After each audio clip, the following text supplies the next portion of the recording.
Well, good morning, friends, and welcome. And we say a special welcome to any who are joining us online or may see this later. We're here in Tresvant Hall at Grace St. Luke's Church.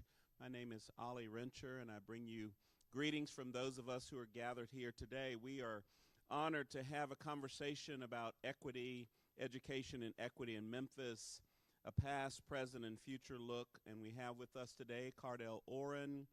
We also have Dr. Russ Wigginton and Tomeka Hart Wigginton, and we will hear from Nikki Soule in just a moment, who will introduce them, but thank you all for gathering. Let us pray. Gracious God, in the beauty and abundance of life and of this day, we give you thanks and praise for blessings known and unknown. Thank you for the gift of learning and opportunities to further our knowledge and all that comes with learning and reflecting and growing. We are especially grateful today for our guests who will lead us in conversation. Be with us as we talk particularly around the importance of equity. Equity is something that we seek and need in all aspects of our lives, and particularly as it relates to the education of people. Be with us as we engage this day and help us to keep you, the source of all things good and holy and perfect and equitable, at the center of our being. In Jesus' name, amen. I'll turn it over to Nikki Soule, a member of our justice team. Thanks, Ollie. So I'm going to try and be quick, but these people are very accomplished, and so it may take a minute for me to introduce them. I'll try and be quick. I tried to just go through and highlight the most important parts and then realized I'd highlighted everything. So in the middle, we have Tomeka Hart Wigginton. She has worked for more than 30 years to improve education outcomes and increase social and economic mobility at local, state, and national levels. She specializes in building and managing strategic partnerships and coalitions, and she founded the Harwig Group in 2023, which is a consulting firm serving nonprofit, public sector, and philanthropy leaders and organizations. Tomeka's held many roles, including managing director and special advisor for Blue Meridian Partners, senior program officer at the Bill and Melinda Gates Foundation, and president and CEO of the Memphis Urban League. She served 2 terms, elected terms on the Memphis School Board, including a term as board president. She is on numerous boards, has had numerous fellowships. She is extremely accomplished, holds the public leadership credential from the Harvard Kennedy School, a certificate in education finance from Georgetown University, a JD degree from the University of Memphis, MBA from Kennesaw State University, and a BS degree in education from the University of Tennessee, Knoxville. Directly to my right is Cardell Orrin. He grew up in Memphis, being dragged to school board meetings and marches along with his sisters by his activist parents. And basically, community engagement was modeled and ingrained in him from a young age. His father was also an activist, helping to organize a weekly student walkout protest called Black Mondays that resulted in the first African-American school board members election in Memphis. With this foundation, serving as Memphis City Director for Stand for Children is really coming full circle for Cardell. He has, in the past, formed a consulting group, Links Consulting, that he ran for over 10 years. He was Chief Information Officer at Lemoyne-Owen College here in Memphis. He co-founded New Path, which is a local political action committee focused on engaging our young people in the political process and electing solutions-oriented candidates to local offices, from which he has worked with campaigns that cross political parties, geographic boundaries, and legislative bodies. He is, like all 3 of them, on a number of boards here in our city, so I'm sure you have heard his name in various contexts with Hattie Lou Theater, Memphis Urban League, Benjamin Hooks Institute for Social Change Advisory Board. He's also chair of the board for Freedom Prep Academy, a charter school here in Memphis. Cardell attended public schools here in Memphis through high school, at which time he was given the opportunity to attend Phillips Academy Andover in Massachusetts. He later graduated from the University of Pennsylvania with a Bachelor of Science in Engineering and Computer Science and Engineering, with additional studies in African American studies and entrepreneurial management. He continues the family tradition of dragging his daughter, Samira, to her first campaign meeting before she turned 1. And then on the far end is Russ Wigginton. Dr. Wigginton serves as the president of the National Civil Rights Museum, which he has served there since August 1st, 2021. He has vast experience in education, fundraising, operations, and community engagement. Prior to his role at the Civil Rights Museum, he was the Chief Post-Secondary Impact Officer for Tennessee State Collaborative on Reforming Education and served at Rhodes College from 2006 to 2019 in a number of roles, from Vice President for External Programs, Vice President for College Relations, and finally Vice President for Student Life and Dean of Students. Russ also taught for 8 years in the History Department at Rhodes College, specializing in African American and community history. He is widely published and has served on numerous boards, including the Memphis Zoo, New Memphis Institute, Arts Memphis, Overton Park Conservatory, Big Brothers Big Sisters, etc.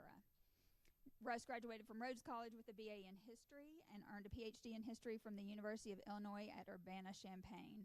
And he is the father of Ryan, a 2022 graduate of the University of Richmond. And most importantly, is married to our moderator, Tomeka Hart Wigginton. We are so fortunate to have these wise folks here to help us think about how we can advance education for all Memphians in light of the political and historical context and the present moment. Tomeka, Cardell, Russ, welcome to Grace St. Luke's.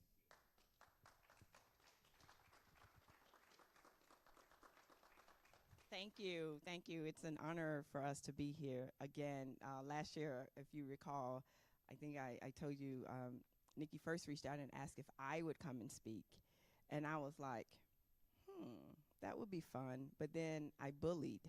And then they willingly accepted, these two gentlemen here, one over here who has been, my political advisor and friend for more than 20 years now. And this one over here, who I happen to live with.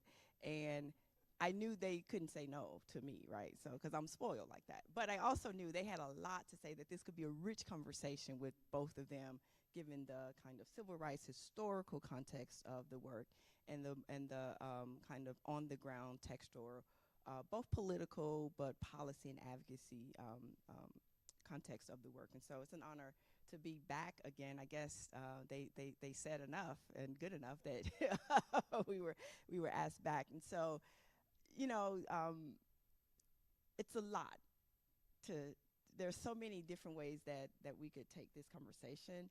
I once again asked Russ if he will kind of ground us in the historical nature of the work, both Memphis, but also just in the broader historical nature of the work. And so, Russ, I'm going to come right to you, and we're going to try to, we can all talk because we're all very passionate about this, and so we're going to try to keep it brief enough where we do have plenty of time. The end time is 10:15. Is that correct? So yeah, so we're going to make sure. So please have questions, or then we'll just keep talking, but we're going to try to have questions. And also, in the moment, if there's a burning question, raise your hand and we'll recognize it. We really want this to be interactive.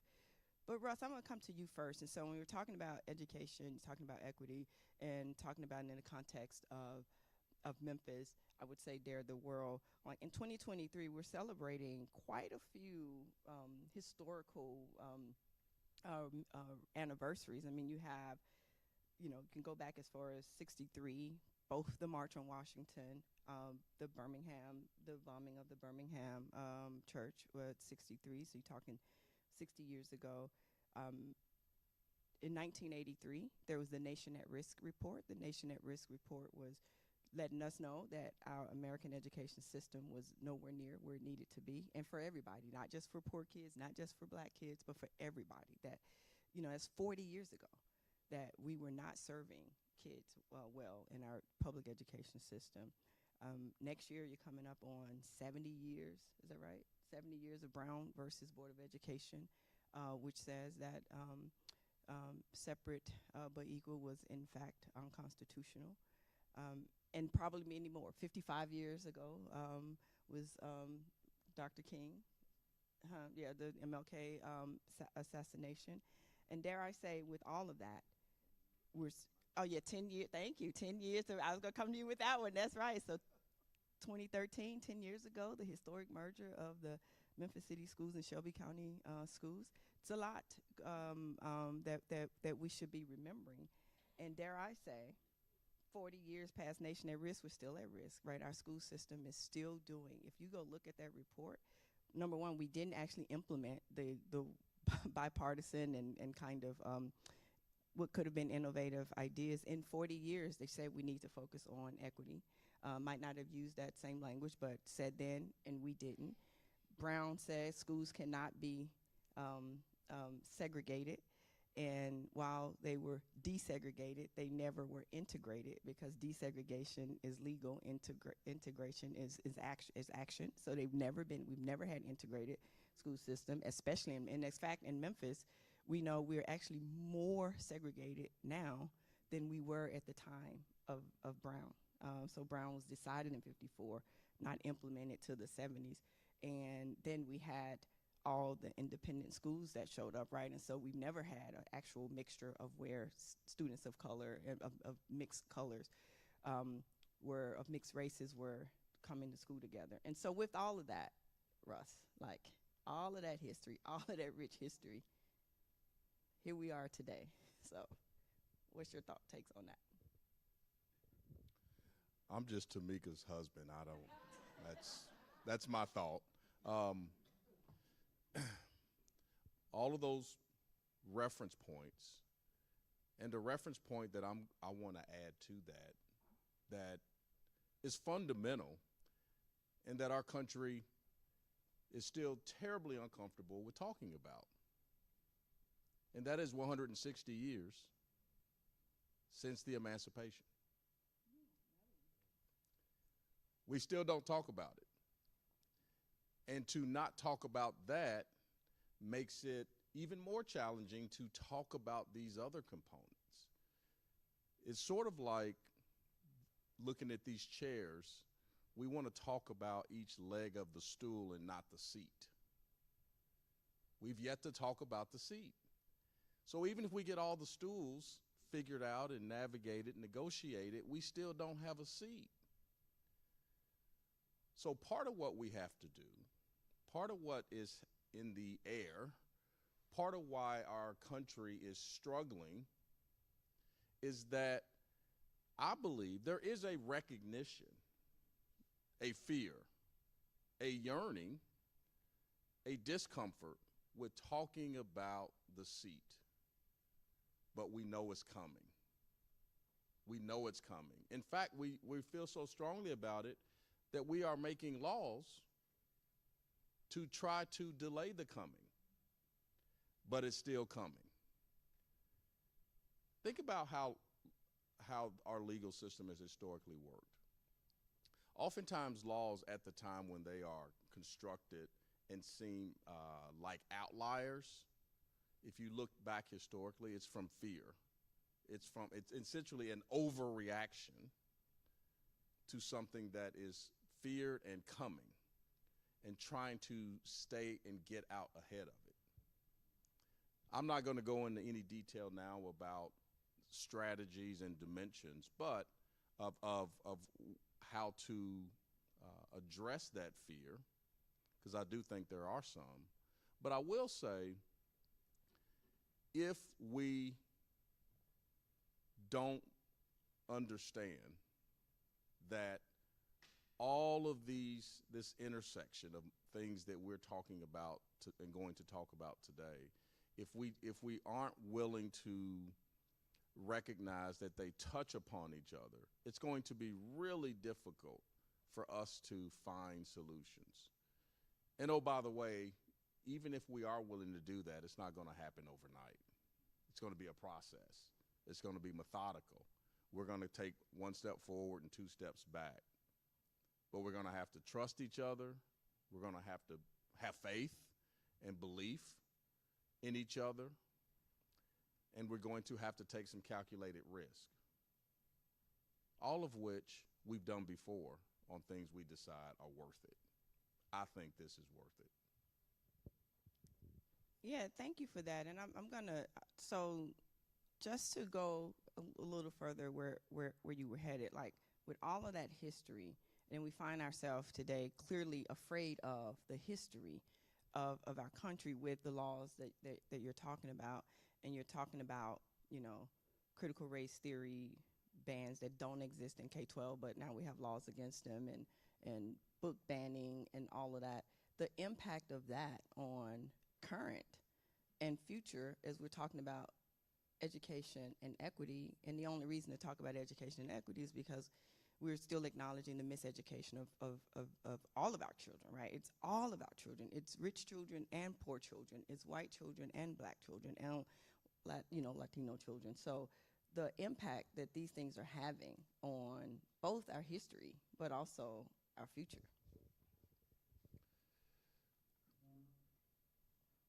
So given the distance from several of the critical civil rights moments that have been acknowledged, just this past week, the Birmingham bombing moment, March on Washington, etc.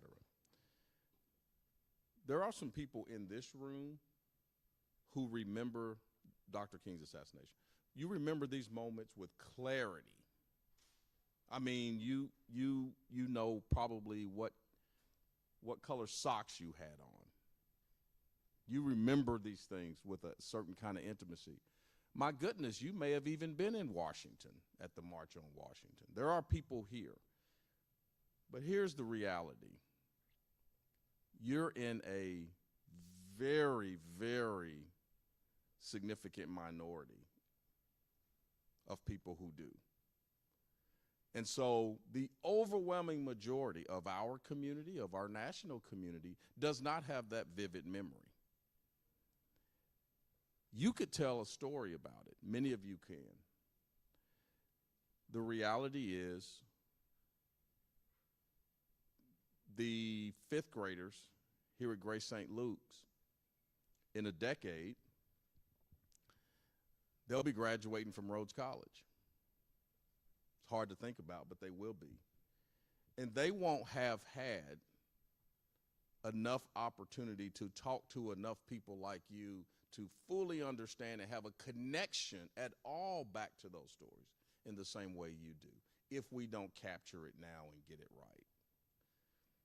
And so the people who are worried about revisionism happening, it's a genuine worry that I would agree with. Because who are you going to ask in a decade? There aren't going to be enough people left to validate and confirm. And so the story is going to get thinner and thinner. And if they have no connection, if those fifth graders here at Grace St. Luke's have no connection, then it may as well have been World War I. So people like some of us who watch Eyes on the Prize videos and can remember almost every episode, they don't have that. They don't have it. And so they're going to go, it's a black and white film. We're past all that. We've already figured all that out. And who was Rosa Parks again? It's true. So we have to step into this with conviction. At another time, I'll tell you about the renovation we're doing at the National Civil Rights Museum to address that. Nice little commercial there. So Cardell, I'll come to you because, you know, what we know is all of that hurts kids everywhere, right? We're all in this together. You referenced the 10 years, you know, since the merger. We're in the midst of, yesterday was day 2, right, of early voting, and what will be, every election is important, but pretty significant city election where there's going to be clear transformation, right, transitions, clear different kind of different mayor, right, after 8 years. At least we know for sure 5 new members to the city council, right? There are 8 incumbents who are running, you know, who knows who will get reelected, but we know at least 5 new members. Not to mention next year, there will be a new superintendent of schools there will be a school board election next year. So you'll have people coming on the school board.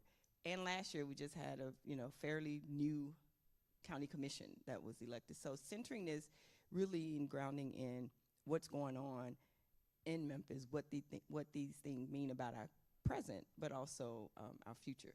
And then after Cardell, we'll open up. So please have some questions. Let's see.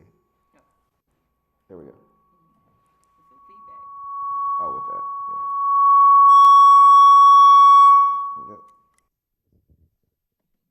Okay. So I think it is an interesting time, and we've got some people, probably some who are running for office who were not as engaged, like to the point that you and Russ made about people who have experienced the history.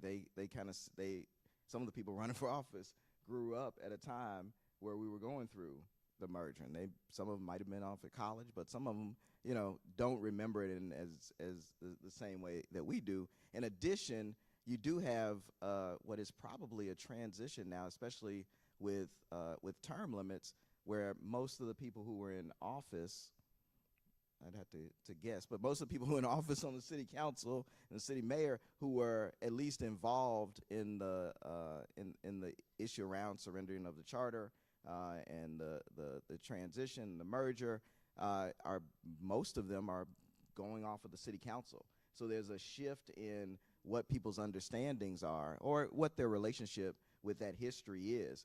And even at the time, specifically on that, this is, I think, one of the reasons why it's such an interesting city election, is that these questions are coming up about what is the role of the city in education and youth. And over the years, Tomeka and I remember going back, 10 years to that actual campaign when we were talking to city council members or when the mayor at the time and mayor who's now was a council member then, folks were saying, hey, we're not going to stop funding education or supporting youth. We're going to continue to do it. We just want to control it. We want to make sure it's accountable and do all that. They forgot that soon after the merger happened and the obligation, the mandate to have to fund the Memphis city schools, which became Memphis, what we call now Memphis Shelby County schools. But as soon as that obligation, that mandate went away, so did the memory of, well, we said we were going to continue to support education and youth in some significant way. And so we went from, I think at the time, it was around $65, $70 million annually going to education, Memphis City schools, down to zero. And then if we went a few years after that, we had some funding of pre-K to a level of, right now, it's around $6 million, right? So we went from a really significant investment in education down to nothing, and now to a modicum of what it was. And so that is the question that candidates right now are fielding, is what should the relationship between the city and education and our youth be, especially in a time where one of the things, this goes back to what Russ said about how we legislate in fear, is that we run campaigns and we talk about our elections in a state of fear, where a lot of people are concerned about crime and ostensibly safety. We would say that safety is broader than just crime and violence. It's when we look out at our community, when we really think about what safety is, we're thinking about housing security and food security and education. And so as we think of these things in a broader realm of what matters about the people in our community and how we relate to them, that really does come back to what are we thinking about as we look at education, our youth, where we've made investments and where we haven't, and then where that allows us to be. And then actually thinking about, and this is where I think a lot of this reshaping of history, of facts, of data comes around, because so many of us will talk about juvenile crime, right, youth crime, where that's about 10% of the crime that happens in our community, of the people who are arrested, are youth. But that's not what we would get when we're talking about it. And so we focus on that in a different way than we should about what those investments should be, what the challenges facing our community really are. So a lot of times, we're getting the right answers, I'd say probably the wrong answers to the wrong questions. And unless we settle in and think about what is the history, what is the data, what are the facts, what are the things that we can agree to, and then what's the vision, the goals of what we want to see, and now thinking about how do we come together and invest in those things in a significant way that says, here's the history, here's the wealth that's being created in our community, here's the opportunity, and how do we make sure that that's equitable into the future. Yeah, thank you. I mean, you can't divorce community investment from where community ends up, right? And so what we are living through now are decisions that we made 10 years, 20 years ago. And some of us at the time of, the schools merge saw it coming, right? And that action really was about fear, both sides acting on fear of what might happen if they do this thing. And so what you have, and Cardell just, so the city council had cut drastically school system funding 2 years before the merger. I mean, it was part of the problem, right? So the Memphis City Schools was really facing two funding bodies, Shelby County and Memphis City, and neither one of them really wanted to fund the school system. Neither one of them really had a deep interest and I don't mean just funding based on what you need to do, but investing. So I should say neither were really interested in investing. They didn't have a choice but to fund, but the investments and thinking about the funding, it was always a burden. The conversation between the school system and its two funding bodies was always a fight. It was always about you are greedy, you're greedy, you're greedy. It was never about let's look together about as a community what we want for every child, whether they live in, North Memphis or way out in Arlington. What do we want for every child? And we still have yet to be that community. And so I would say one of the things, questions about what does faith-based organizations, faith-based, and I mean faith-based as community, right? Not morality, right? Because we can disagree about the morals and salvation and all of that. But we should be as one on what we want as a community, right? And come together and realize what's the shared goals for our community. And so one of the things would be that, everybody to look, exactly what I have for my child is what I want for every child. And I think that part of it is when movements are about a single group, they're hard to really be a strong movement, right? And so Russ and I talk about this quite a bit. Like the Montgomery bus boycott, was a successful boycott. It was not the first, right? There was one that didn't work before. But what was successful about it is that I don't care if you were a rich and educated black person or a poor on the street black person, you had to sit in the back of that bus. That created some unity because we all want the same thing, to not have to sit in the back of the bus. We have not in this community figured out how to get to the point where we all want the same thing.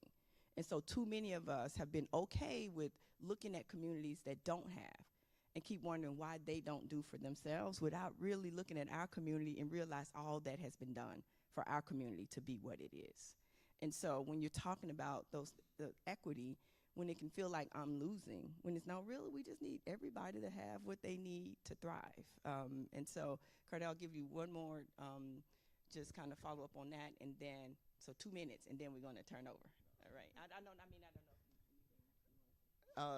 I mean, just to touch on that again, that I do think, as we think about investments so much, and, just to get into some of our economic development policy and tax policy here, to some degree, is that we don't have a focus on what is the goal that we have as a community.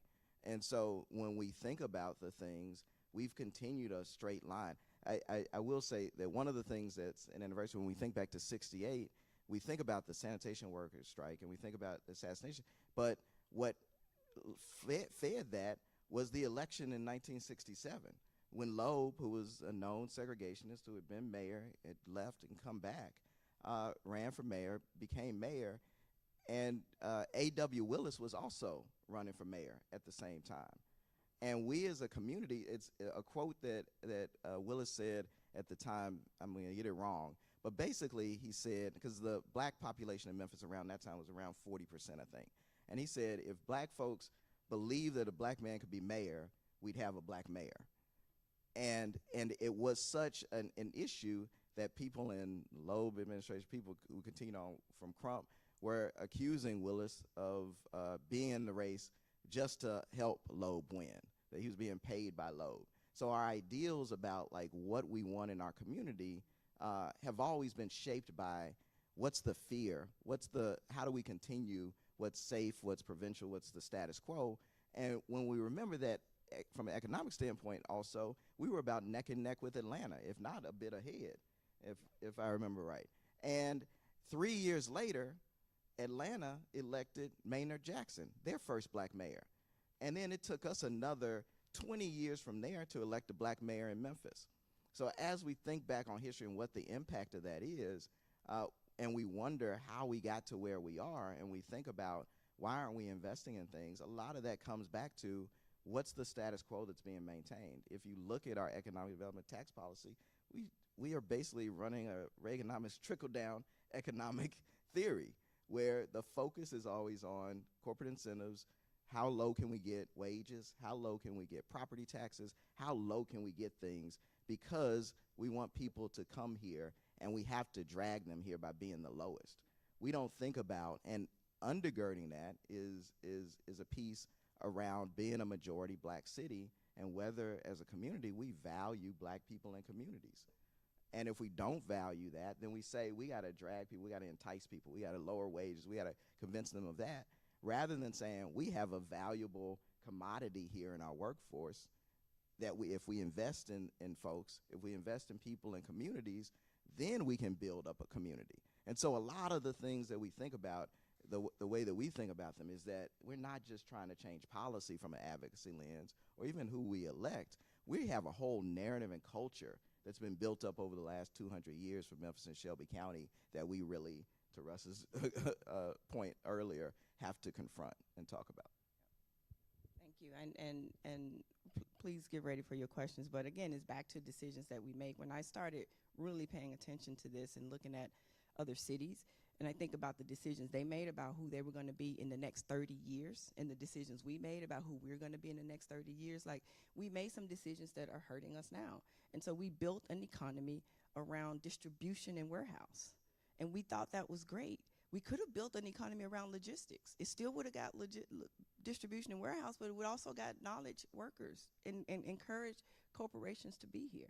Atlanta pretends it's the center of the country. It is not. Memphis, Tennessee actually is. Memphis, Tennessee has as many assets. You name Nashville, and I tell people, as people talking about all the higher ed in Nashville, act like we don't have higher ed here. We got every higher ed you could want, and I can give you one for one of what it could be if we saw a vision to say, you know, Rhodes competes with Vanderbilt, right? Lemoyne competing with Fisk and Meharry, right? University of Memphis competing with any other school across. Like we have all of these assets that we just act like we have to sell ourselves cheap. And we ignore that Nashville also has pretty high crime. They do. They just don't wear it on their sleeves, but they do. Crime is not stopping business from going to Atlanta or Philly or Chicago. So when people say, well, we can't get business to come here because we have crime, like, that's not it. What we lack is vision. And that's been the problem for a long time. And so we're going to turn it over now. Any questions?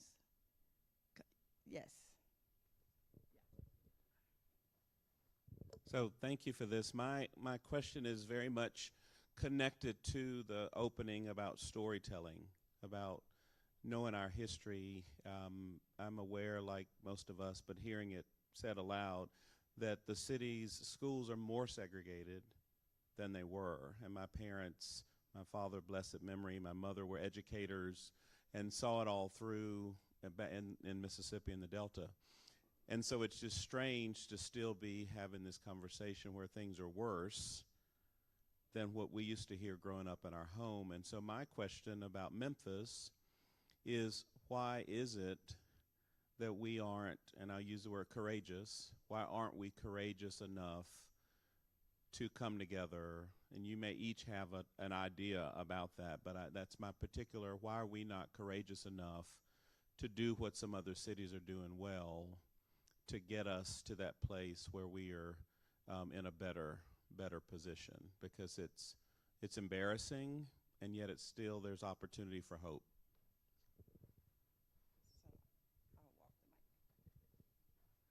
I think about that a version of that question. Too much, probably. The reason I think the reason we don't is that we don't think about being the capital of the Delta as an asset. We think about it as through a deficit lens.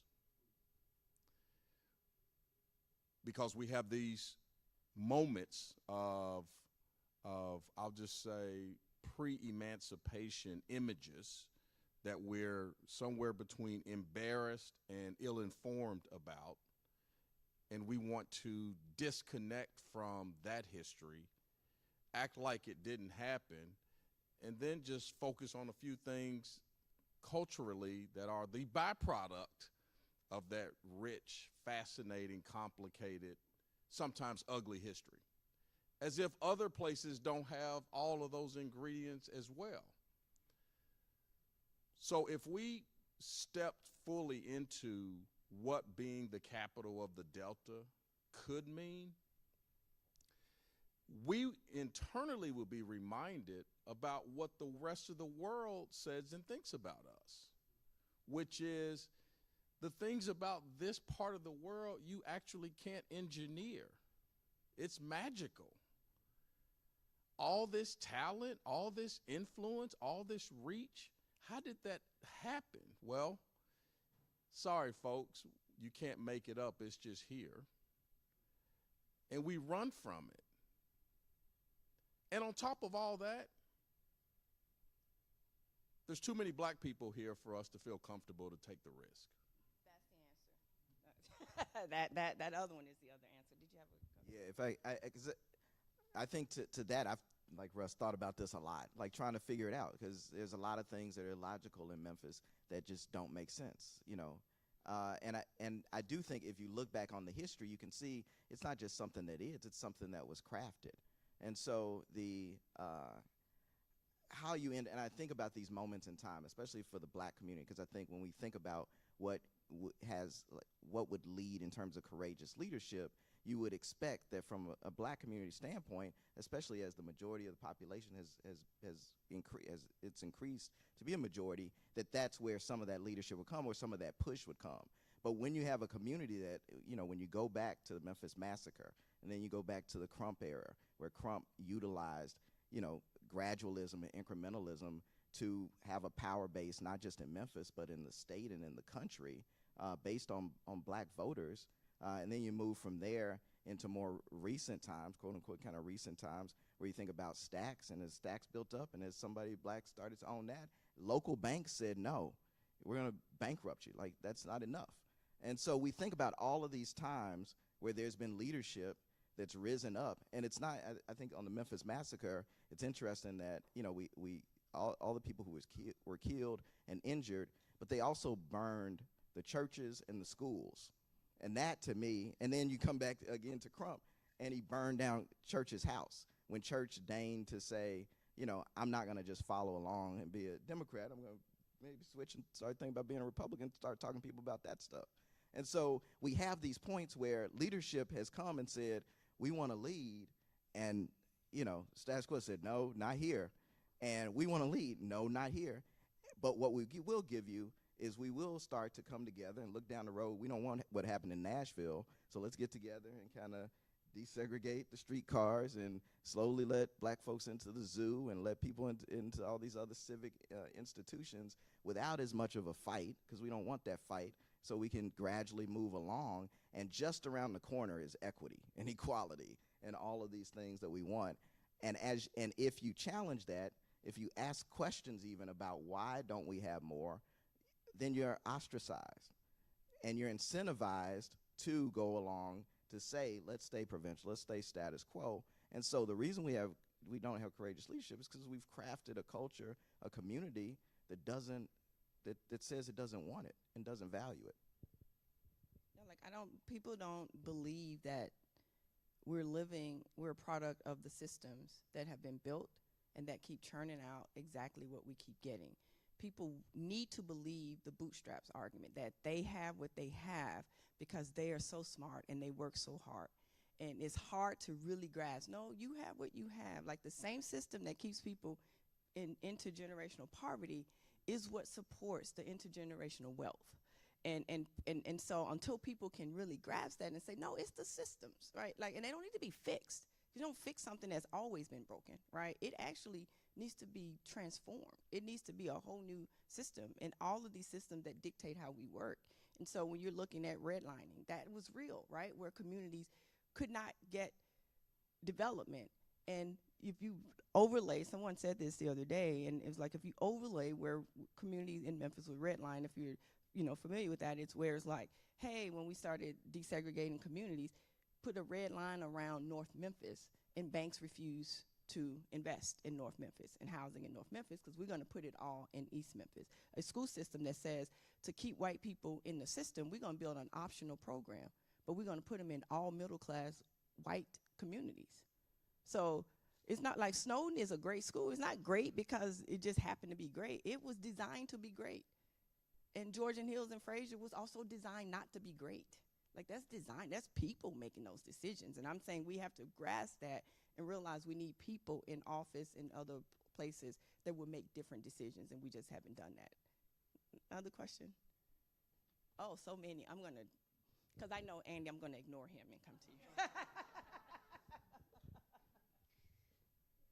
So, well, you may have already just answered this question, but really what I'm asking is, what specific steps can we take to transform our city? I'm gonna start here first. Equitable. So I'm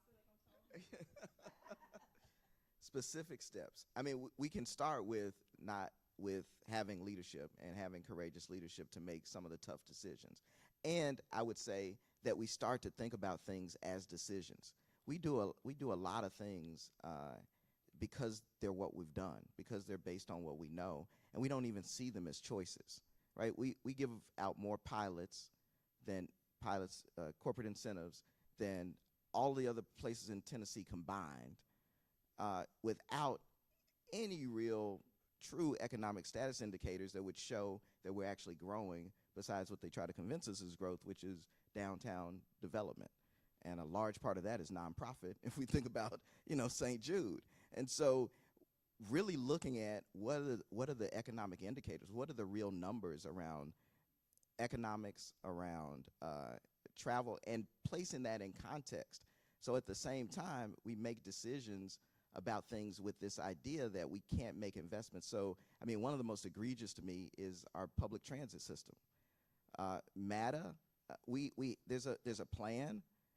The cost is relatively low. It's like $35 million a year to have a better transit system in a place where we have city and county budgets that are about $2 billion together, right? And we still don't make the decision to fund that just to say $35 million extra money, let's put it in there because that gets people to jobs, to hospitals, to all these other things. And why don't we do that? Because we say we don't have money, but we say we don't have money because we are incentivizing, supporting people in areas like this and like we live in, where property values are going up, and we reduce the tax rate so that pretty much those of us who live in homes that are in Midtown and downtown and East Memphis, whose property values are going up, our taxes stay pretty static because we're not taking advantage of the wealth and value that's being created in our community to then make investments in other parts of our community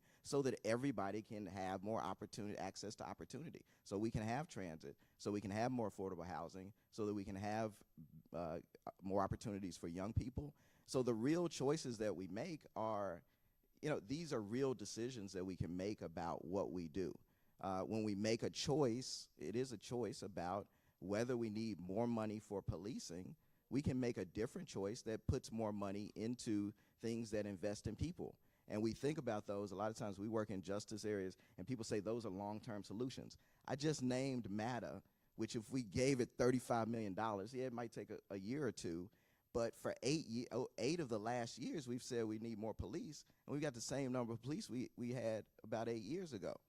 right? So when we talk about what are long-term and short-term solutions, we have this, again, kind of different viewpoint from what reality states are short and long-term. What are root causes? How long does it take to address root causes? Again, it does go back to Russ said, if we wanted to make the change, if we wanted to make the investment, the tools, the resources, the organizations are out there. It's a matter of really being serious about it and not just trying to pretend about that, and to not be as provincial about the ways that we identify the solutions, the expertise that we can have, even the resources that we can bring to the table. Because a lot of times the leadership that we have had here, I would say even the capitalistic leadership that we've had here, are not really committed to capitalism, because if they were, they would make some of these investments. They are more committed to power and provincialism and maintaining control than they are even to the betterment of their bottom line.